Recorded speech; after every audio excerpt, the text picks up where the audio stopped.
Tinha no governo se introduz estudo com abatais e a currículo ensino básico terceiro ciclo NIEN.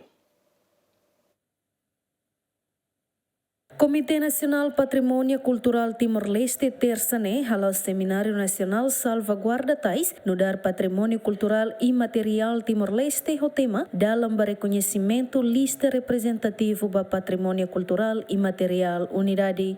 Tuir Ministro Comércio e Indústria Filipis Nino Pereira tina noem patrimônio cultural se sai hanesan currículum ba ensino básico terceiro ciclo nian nomos ba Universidade Sira. Buat dia kita que terus vai voltar bila nen kita orang kawan yang dia currículo ini buka para tu aprender kan kalau baik vamos universidade e a faculdade de ciência maior, a faculdade de ciência e educação, e a departamento de especial estudo com a tais, onde pode agora e a nação social, e a departamento que estudo com a tais, também onde referência do que ia ter pesquisa, seminário, tanto nacional, nacional, internacional, evento que kita organiza.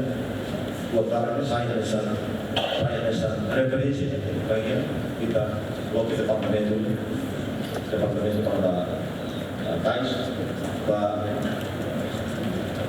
saya dapat menjadi alat sekolah dan oleh jadi saya konsulan kolektif bagi itu apabila tempo oportunidade agradeço a sekretaris Estado. Além de nemos secretário de Estado Arte e Cultura hatete durante ne governo esforço de halo pesquisa também atu garante patrimônio cultural precisa tau iha currículo. Fase da agora da halo ela e tinang oing nia tama nudar currículo escolar ba terceiro ciclo nya.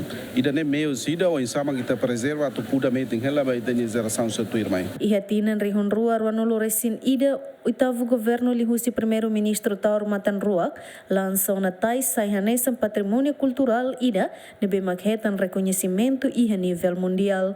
Equipa cobertura GMN.